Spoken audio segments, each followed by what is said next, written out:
Hello dear students and friends, આજના આપણા વિડીયોમાં વાત કરવાના છે ધંધાકીય સંશોધન વિશે. સૌ પ્રથમ તો આપણે ક્વેશ્ચન વાઇઝ બધા ટોપિક જોશું. તમને પ્રશ્ન આપેલો છે, સંશોધનનો અર્થ અને ધંધાકીય સંશોધનની વ્યાખ્યા અને ધંધાકીય સંશોધનનું સ્વરૂપ અથવા ખ્યાલ અને લાક્ષણિકતાઓ જણાવો. આ પ્રશ્ન આપણે વિગતવાર સમજવાનો છે. પહેલાં તો આપણે પ્રસ્તાવનાથી શરૂઆત કરવાની. પ્રસ્તાવનામાં આપણે લખી શકીએ, વિજ્ઞાન અને ટેકનોલોજીના આજના યુગે માનવીની જીવનશૈલી છે એ તદ્દન બદલી નાખી છે. માનવીઓની જરૂરિયાતો અમર્યાદિત થઈ ગઈ છે અને પરિવર્તન એ કુદરતનો નિયમ છે. વિશ્વમાં દિન અને પ્રતિદિન નિત નવા સંશોધન કરતું હોય છે. વિશ્વમાં આપણે જોવા જઈએ તો દરેક દિવસે કંઈક ને કંઈક નવું સંશોધન થતું રહે છે વસ્તુઓ અને સેવાઓમાં. માનવી પોતાનામાં રહેલ જ્ઞાનનો ઉપયોગ કરી સામે આવેલી વિવિધ પ્રકારની સમસ્યાઓનો ઉકેલ મેળવતો હોય છે. આમ વ્યક્તિ પણ પોતાના જીવનમાં ઘણા બધા સંશોધન કરી અને જ્ઞાનની પ્રાપ્તિ કરે છે. આમાં કહેવા શું માંગ્યું છે તો કે વિજ્ઞાન અને ટેકનોલોજીનો આધુનિક યુગ છે એ માનવીની પોતાની જીવનશૈલી છે, બરાબર, આખી ચેન્જ કરી નાખી, બદલી ગઈ છે, મતલબ બદલાવી નાખી છે. માનવીઓની જરૂરિયાત કેવી થઈ ગઈ છે? મર્યાદિત નહીં, અમર્યાદિત. બરાબર, પોતાની પાસે હોય, બરાબર, પછી પોતાના મગજમાં વિચાર આવે આપણી પાસે છે એના કરતાં થોડુંક વધારે હોય તો સારું. મીન્સ કે અમર્યાદિત જરૂરિયાતો થઈ ગઈ છે.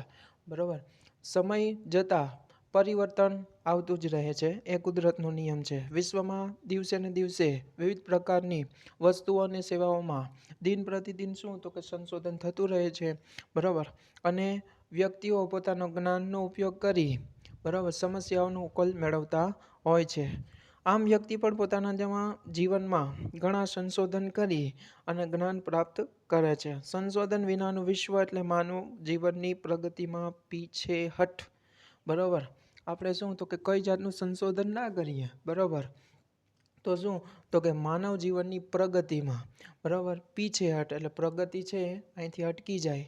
બરાબર, આપણું માનવ જીવન છે, બરાબર, આગળ વધતું હોય પ્રગતિ તરફ, એ અટકી જાય, પીછેહઠ થઈ જાય.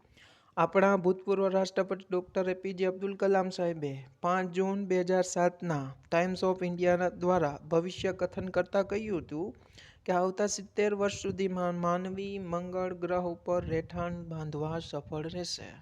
બરાબર, ખરેખર આ બાબત અત્યારના બની છે.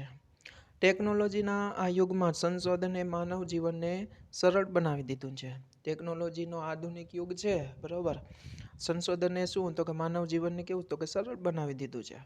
સુનિતા વિલિયમ અને કલ્પના ચાવડા બંને ભારતીય મહિલાઓ અવકાશ યાત્રા કરી સંશોધન ક્ષેત્રે તેઓની હોશિયારી અને હિંમતનું પ્રદર્શન કરી ચૂક્યા છે. આ બી એક સંશોધન દ્વારા છે અવકાશ યાત્રા એ કરી. બરાબર, એ બી એક સંશોધનનું ઉદાહરણ આપણે કહી શકીએ. ઉપરોક્ત સંશોધનના વિવિધ ઉદાહરણો છે.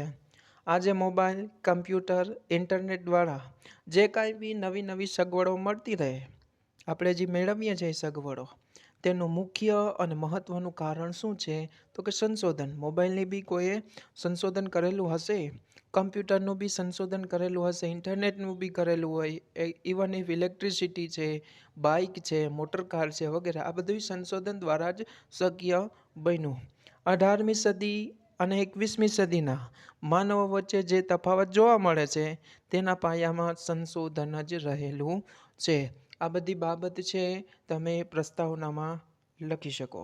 હવે આપણે જોઈએ સંશોધનનો અર્થ.